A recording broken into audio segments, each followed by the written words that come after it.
Recuerdo cuando dicen que la familia es el lugar más seguro del mundo. Eso es una mentira, la mentira más grande que he escuchado, porque fue dentro de mi propia casa, en mi habitación de la infancia, con muñecas en el estante y dibujos en la pared, que mi hermano me hizo lo que ni el diablo se atrevería, y mi padre, bueno, mi padre siempre pensó que el sol salía y se ponía en ese muchacho. Incluso hoy, a mis 89 años, todavía puedo escuchar esa voz áspera diciendo, otra vez inventando cosas, muchacha, inventando cosas, como si el vientre, que creció dentro de mí a los 14 años, fuera algo que imaginé. Mi nombre es Dulce, pero pueden llamarme Doña Dulce. Nací en 1936, en un pequeño pueblo sin nombre, en un tiempo donde los niños no tenían voz, especialmente las niñas. Se suponía que las niñas debían callar, obedecer y estar agradecidas. Hoy,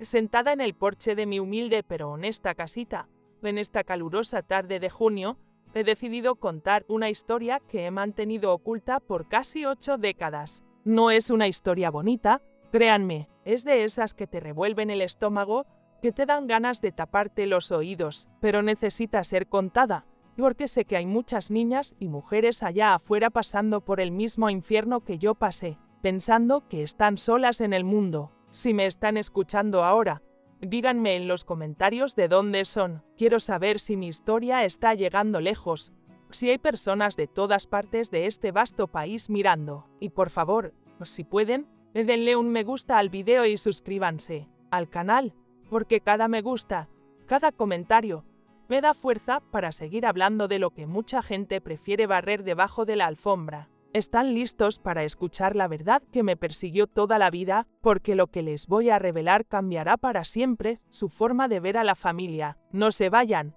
Esto apenas comienza. Recuerdo como si fuera ayer la primera vez que me di cuenta de que algo andaba muy mal en mi familia. Debía tener unos 7 años, jugando a la casita en el patio, cuando escuché a mi padre gritándole a mi madre en la cocina. No era nada nuevo, él siempre estaba gritando, pero esta vez fue diferente. Elena, deja de consentir a esa niña, que aprenda que en esta casa mando yo.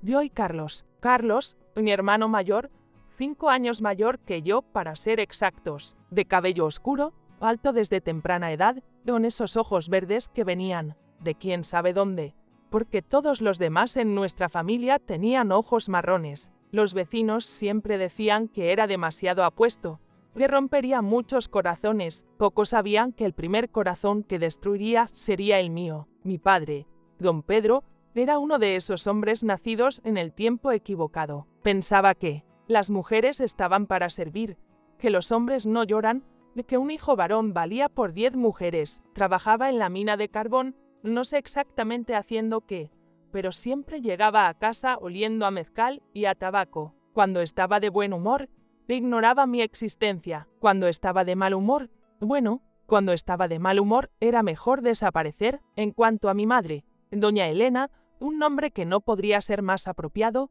era una santa, pequeñita, con el cabello siempre recogido en un moño apretado, las manos callosas de lavar la ropa ajena. Ella intentaba, pobrecita, intentaba protegerme lo mejor que podía, pero contra mi padre no había mucho que pudiera hacer. Cállate, mi niña, le susurraba cuando papá empezaba a gritar. Ya pasará, ya pasará. La casa donde vivíamos era de esas de 3 habitaciones, una sala que servía para todo, un dormitorio para mis padres y una pequeña habitación al fondo que era la mía y de Carlos. Al principio, cuando era muy pequeña, nos llevábamos bien. Él me enseñó a trepar árboles, a pescar en el arroyo que corría detrás de nuestra casa, a silbar, pero a medida que crecía, las cosas cambiaron. Comenzó lentamente, una mano errante aquí, una mirada extraña allá. Yo no entendía realmente, era una niña, ¿saben? Pensaba que era normal que un hermano quisiera abrazar a su hermana de esa manera tan apretada,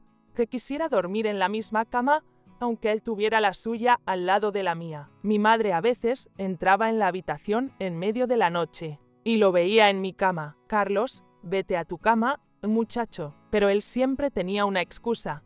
Tenía miedo a los truenos, tenía frío, me extrañaba cuando era pequeño. Mi padre, Mi padre pensaba que era maravilloso. Mira cuánto se quieren. Esa sí es una familia unida. Y le daba palmadas en la espalda a Carlos con orgullo. Él era el hijo perfecto. Después de todo, jugaba al béisbol como él. Bebía como él. Maldecía como él. Eran dos gotas de agua, padre e hijo, uña y carne, compañeros en todo. Yo, en cambio, era la carga, la niña que nació cuando querían otro varón, la decepción andante. Mi padre no lo ocultaba a nadie. Esta fue una equivocación, les decía a sus amigos, señalándome, pero ¿qué se le va a hacer? Dios así lo quiso. ¿Creen que esto es lo peor? No, esto es solo el principio de la pesadilla. Sigan conmigo, porque la verdad es mucho más oscura de lo que imaginan. La primera vez que noté algo realmente extraño fue un domingo de Pascua. Tendría unos 9 años, toda vestida con un vestido amarillo que mi madre había cosido. Toda la familia reunida. Dios, primos, la casa llena, todos elogiando lo bonita que me veía, cómo me estaba convirtiendo en una señorita normal, ¿verdad? Cosas de familia. Pero a Carlos no le gustó. Lo vi en sus ojos, esa ira repentina, a esa forma de apretar su vaso de refresco hasta que sus nudillos se pusieron blancos. Cuando todos fueron al patio trasero para la barbacoa, me apartó. ¿Crees que eres muy bonita? Tratando de llamar la atención. Yo estaba confundida. ¿Atención de quién? Yo solo estaba allí, callada en mi rincón, comiendo mi pedazo de pastel. Pero él continuó, eres mía. ¿Escuchas? Mía. No quiero verte dándole la hora a nadie más. Mía. ¿Qué quería decir con mía? Los hermanos no son dueños de las hermanas. Pero ese día, en ese preciso momento, algo cambió. La forma en que me miraba se volvió diferente, posesiva, peligrosa. Y yo, incluso sin entender realmente lo que estaba pasando, sentí miedo, un miedo frío que me recorrió la columna vertebral y me revolvió el estómago. Intenté hablar con mi madre. Mamá, Carlos está raro conmigo. Ella estaba lavando los platos, con las manos llenas de espuma, su rostro siempre cansado. Se detuvo por un segundo, me miró, y lo vi. Vi que ella sabía, vi que ella entendía, pero también vi el miedo en sus ojos, el mismo miedo que yo sentía. Está todo en tu cabeza, cariño, tu hermano te quiere, solo quiere protegerte. Y volvió a fregar los platos con demasiada fuerza, como si pudiera también fregar la verdad que ambas sabíamos pero no podíamos pronunciar. Fue entonces cuando entendí algo terrible. Estaba sola, mi padre de su lado, mi madre demasiado asustada para hacer algo, y allí estaba yo, atrapada en el medio, una niña de 9 años teniendo que lidiar con un monstruo que dormía en la habitación de al lado. ¿Creen que una niña puede guardar un secreto tan oscuro? Prepárense, porque lo que vino después fue mucho peor. Las cosas empeoraron. Él empezó a entrar al baño cuando me estaba duchando. Se me olvidó mi toalla, decía, pero solo se quedaba allí, mirando. Yo me encogía en la esquina, intentaba cubrirme con las manos, pero él no se iba. ¿Qué pasa? Soy tu hermano, no tienes que avergonzarte de mí. Empecé a bañarme con ropa. En serio, entraba al baño vestida, cerraba la puerta con llave y solo me quitaba la ropa dentro de la ducha. Aún así, él encontraba la manera. Rompía la puerta, decía que necesitaba usar el baño con urgencia. Mi madre se quejaba del pestillo roto. Mi padre decía que era mi descuido. Las noches eran peores, mucho peores. Él esperaba hasta que todos estuvieran dormidos y venía a mi habitación. Al principio, solo se sentaba en el borde de la cama, pasándome la mano por el cabello. Eres hermosa, ¿sabes? La más hermosa de la familia. Yo fingía dormir, apretaba los ojos, rezaba para que se fuera. A veces funcionaba, a veces no. Cuando cumplí 11 años, las cosas se salieron completamente de control. Fue en mi cumpleaños. De hecho, mi madre había hecho un pastel sencillo, de pan de elote con mermelada de fresa. Solo nosotros 4 cantamos, feliz cumpleaños, sin amigos, sin fiesta. Mi padre me dio una muñeca vieja que encontró en algún lugar. Ya estás muy grande para estas tonterías, dijo, pero aquí tienes. Carlos me dio un collar de plástico barato, de los que venden en las tiendas de $1, pero él hizo una gran ceremonia de ello, para mi hermosa hermanita, y me abrazó frente a todos, un abrazo que duró demasiado, demasiado apretado. Sentí su mano deslizándose por mi espalda, deteniéndose donde no debía. Miré a mi madre con desesperación. Ella desvió la mirada. Esa noche, él volvió a mi habitación, pero esta vez fue diferente. Esta vez no solo miró. «Ya eres una señorita», me susurró al oído. «Es hora de aprender algunas cosas». Yo temblaba tan fuerte que la cama se movía. Intenté gritar, pero él me cubrió la boca. «Cállate. Si gritas, le diré a papá que andas de coqueta con el hijo del tendero. ¿Sabes lo que te hará?» Yo sabía. Por supuesto que sabía. Lo había visto golpear a mi madre por mucho menos. Una vez, ella le sonrió al repartidor de gas y fue golpeada durante una semana. Imaginen lo que me haría a mí si pensara que me estaba ofreciendo a los muchachos del barrio, como él solía decir. Así que me quedé callada. Mordí la almohada y me quedé callada mientras mi hermano hacía cosas que, incluso hoy, me cuesta poner en palabras. Dolía tanto que pensé que moriría, pero el dolor físico no era nada comparado con el dolor en mi alma, al saber que esto estaba sucediendo y nadie me ayudaría. Al día siguiente,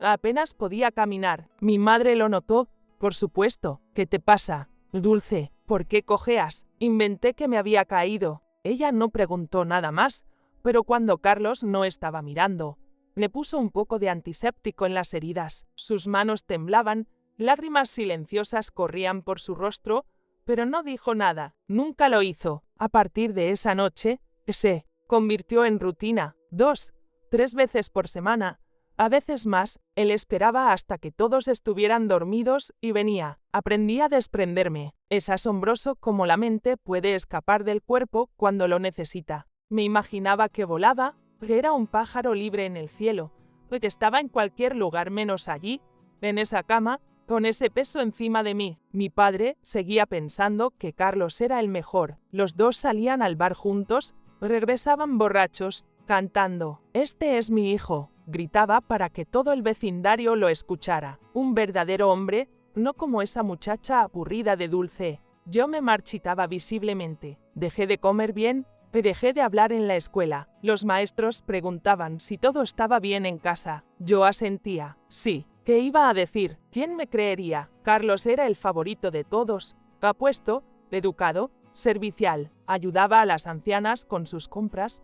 Jugaba a la pelota con los niños del vecindario. El hijo perfecto. Nadie imaginaba el monstruo que era cuando las puertas se cerraban. Hubo un día en que casi lo cuento todo. Fue a Doña Remedios, la vecina. Ella era diferente a las demás. Sin esposo, vivía sola, trabajaba fuera de casa. Las otras mujeres hablaban de ella a sus espaldas, decían que era una mujer de la vida, que no era respetable. Pero ella siempre fue amable conmigo. «Dulce, cariño, ¿no estás bien?», me dijo un día, encontrándome llorando detrás de la iglesia. «¿Qué te pasa?». Abrí la boca para hablar. Las palabras estaban allí, en la punta de mi lengua. «Mi hermano, él hace cosas». Pero entonces recordé a mi padre, de lo que era capaz de hacer, no solo a mí, sino a mi madre, a cualquiera que se metiera, y me callé. «No es nada, Doña Remedios, solo estoy triste porque peleé con una amiga». Ella no me creyó,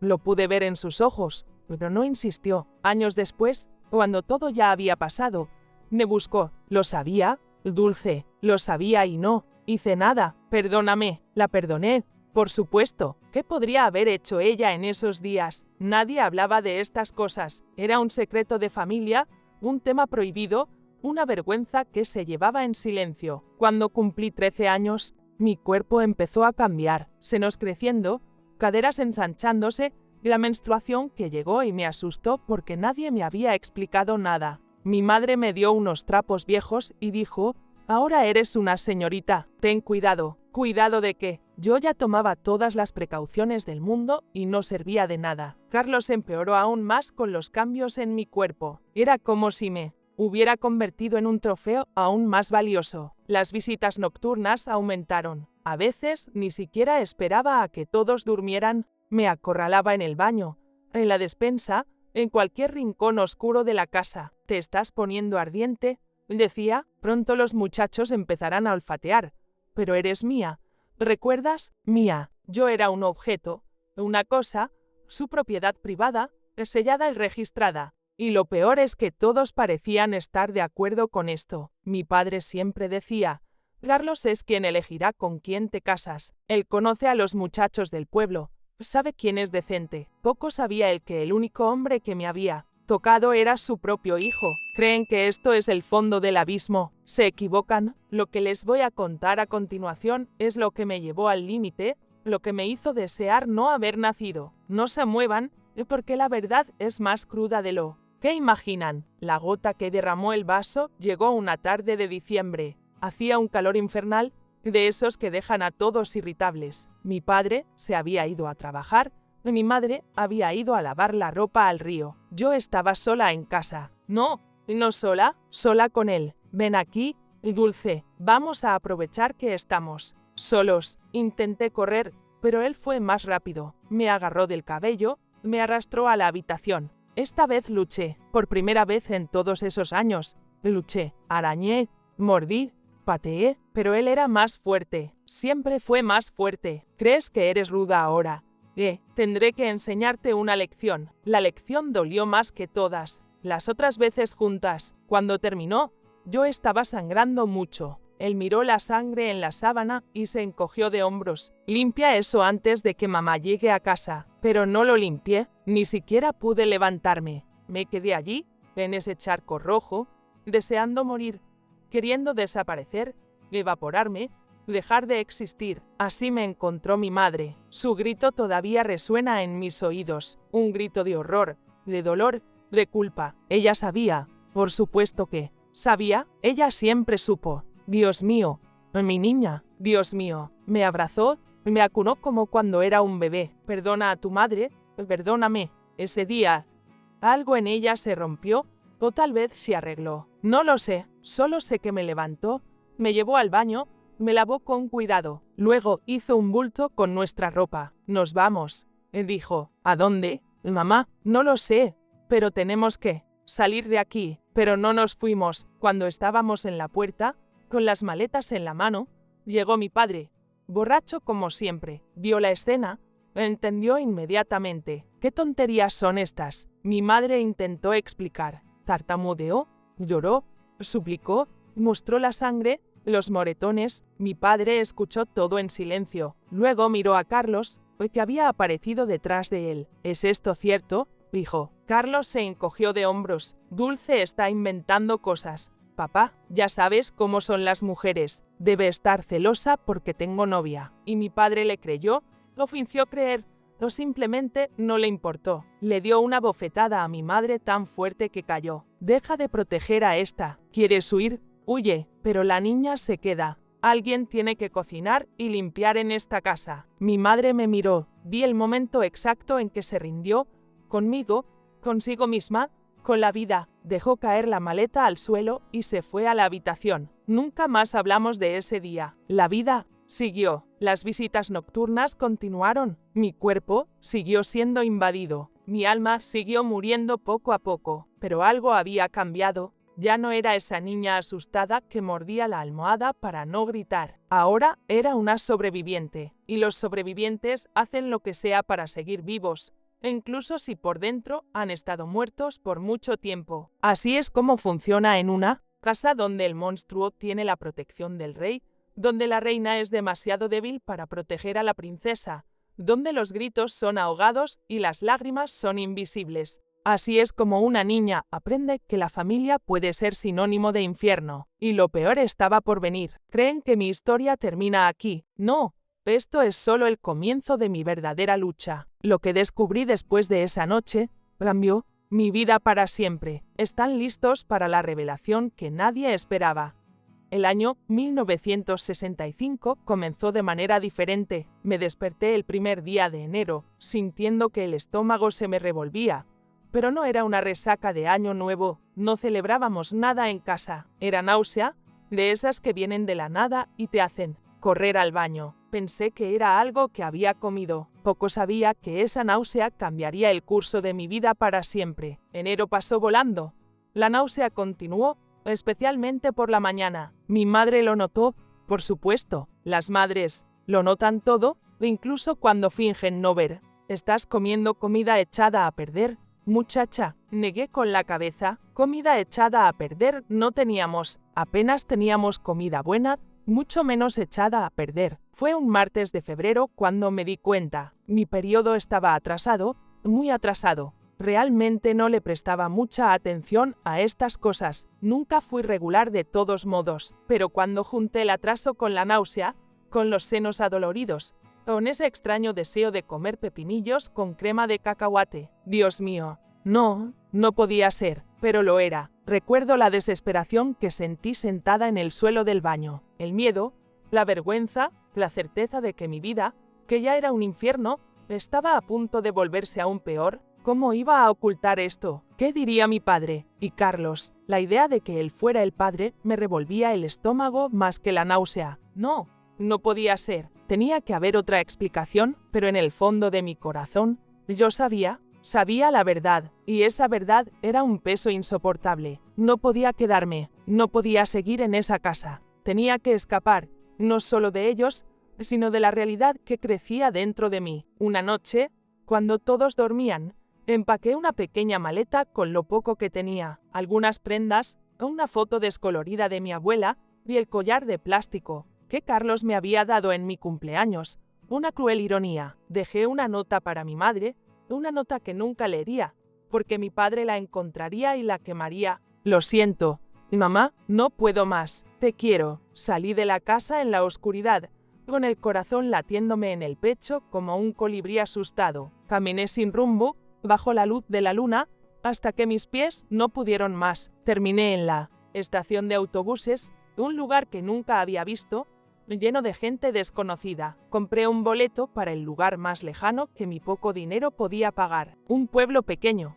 en el otro extremo del país, un lugar donde nadie me conocía, donde nadie sabría mi historia. Fue un viaje largo y solitario. Cada kilómetro que me alejaba de mi casa era un kilómetro que me acercaba a la libertad, pero también a lo desconocido. Llegué al amanecer, a un lugar que parecía sacado de un sueño. Casas de adobe, calles de tierra, el olor a pan recién horneado y a café. Encontré trabajo en una pequeña panadería, lavando platos y barriendo el suelo. La dueña, una mujer mayor y amable llamada Doña Carmen, me tomó bajo su ala. Ella no preguntó sobre mi pasado, solo me ofreció un plato de comida caliente y un lugar para dormir en el cuarto de atrás. Fue allí, en ese pequeño pueblo, lejos de todo lo que conocía, donde mi vida comenzó de nuevo. 9 meses después, nació mi hija, una niña hermosa con ojos grandes y curiosos. La llamé Esperanza. Ella fue mi luz, mi razón para seguir adelante. Trabajé duro,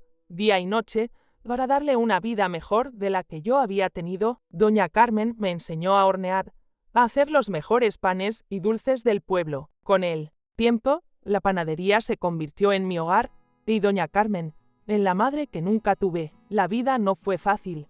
Claro, hubo momentos de dificultad, de soledad, de miedo, pero cada vez que miraba a Esperanza, sabía que todo valía la pena. Ella era mi milagro, la prueba de que incluso de las peores tragedias pueden hacer algo hermoso. ¿Creen que el pasado me dejó en paz? No, el pasado siempre encuentra la manera de regresar, pero esta vez yo estaba lista. ¿Quieren saber cómo enfrenté a mis demonios? Sigan escuchando, porque la parte más difícil de mi historia está por venir. Pasaron los años, Esperanza creció, se casó y me dio nietos. La panadería prosperó. Mi vida se llenó de risas, de amor, de la calidez de una familia que yo misma construí. Pero el pasado, como una sombra persistente, siempre encuentra la manera de regresar. Un día, muchos años después, recibí una carta. Era de mi pueblo natal. Mi madre había fallecido, y en su lecho de muerte, había dejado una confesión. Carlos,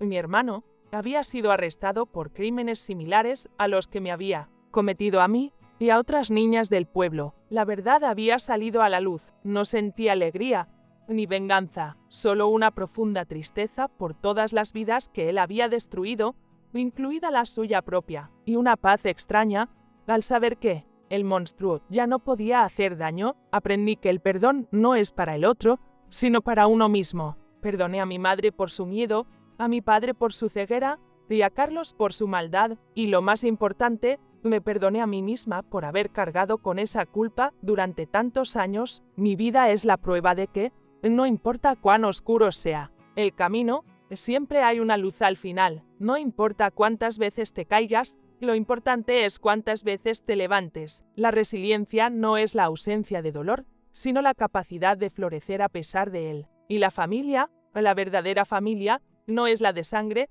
sino la que eliges, la que te ama, te protege y te levanta. Hoy, a mis 89 años, miro hacia atrás y veo una vida llena de desafíos, sí, pero también de amor, de superación, de propósito. Y si mi historia puede inspirar a una sola persona a encontrar su propia fuerza, a no callar, a buscar ayuda, entonces todo habrá valido la pena. Ahora, quiero pedirles un favor. Si mi historia les tocó el corazón, si les hizo sentir algo, por favor, suscríbanse a este canal, denle un me gusta a este vídeo, y lo más importante, déjenme un comentario. Díganme, ¿qué parte de mi viaje les resonó más? ¿Qué lección se llevan de mi historia? ¿Conocen a alguien que haya superado una adversidad similar? Compartan sus pensamientos, sus experiencias, su voz es importante, y compartan este video con alguien que necesite escuchar un mensaje de esperanza, porque juntos podemos iluminar las sombras. Gracias por escuchar a esta anciana. Que la vida les sea dulce, como mi nombre. Hasta la próxima historia.